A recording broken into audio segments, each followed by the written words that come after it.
sur Terre. Aujourd'hui nous sommes en Meuse où nous allons à la rencontre de Philippe qui est céréalier à quelques kilomètres de Verdun. Il y a quelques années, il a fait l'achat d'une charrue d'échaumeuse dont il va nous expliquer les raisons. Allez, suivez-moi. Bonjour Philippe. Bonjour Mathieu. Est-ce que tu peux nous expliquer où on se situe aujourd'hui? On se situe dans l'Argonne. Donc en fait la jonction entre l'Argonne et le Barrois et bien voilà, on a un type de sol qui sont des argilo-calcaires, assez superficiels. Est-ce que tu peux nous expliquer, nous présenter le matériel qui est en train de travailler dans ce champ aujourd'hui?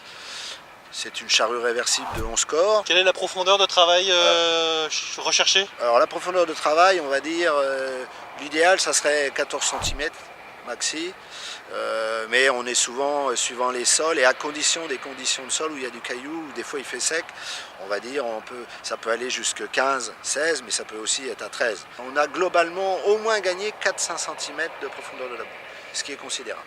La charrue à 18-20 cm n'est pas bonne pour la gestion des matières organiques, n'est pas bonne pour même la vie du sol, puisqu'elle remonte trop de terre, pas inactive, mais en moins bon état, et on profite moins de ce qu'on a comme richesse du sol en labourant profond. J'ai essayé de voir si je pouvais faire autrement avec d'autres outils.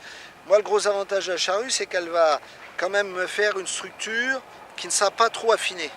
Parce que on pourrait avoir une grosse déchaumeuse à disque par exemple pour faire le même travail, mais en faisant avec une grosse déchaumeuse à disque on va faire beaucoup de terre fine.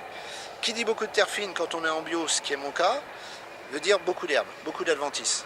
Donc l'idéal c'est on doit faire une structure, mais une belle structure, c'est une structure où il y a de la terre fine mais aussi des tailles de mottes de terre un peu plus grosses, enfin quelque chose de moins homogène ou de moins affiné au moins. J'ai totalement abandonné la herse rotative grâce à cette charrue et je suis à la herse lourde.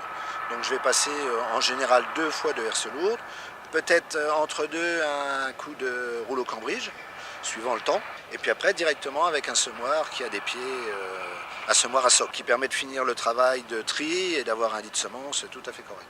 Et en termes de puissance nécessaire pour un tel outil? Bon, là nous on est à 220 chevaux, moi je trouve qu'à beaucoup d'endroits c'est largement suffisant. On a un volant de puissance nécessaire à cause du relief, tout simplement. Je pense qu'il y a bien 30 à 40 chevaux qui sont une garantie de pouvoir travailler partout. Ce qui est sûr, c'est que de toute façon, en gasoil, c'est entre 30 et 40% d'économie gasoil pour ces 4 cm de terre de profondeur de supprimé. Nous remercions Philippe pour son accueil, ainsi que pour le temps qu'il nous a consacré pendant la préparation de ces sols. Et moi je vous retrouve bientôt pour un prochain épisode de Bienvenue sur Terre.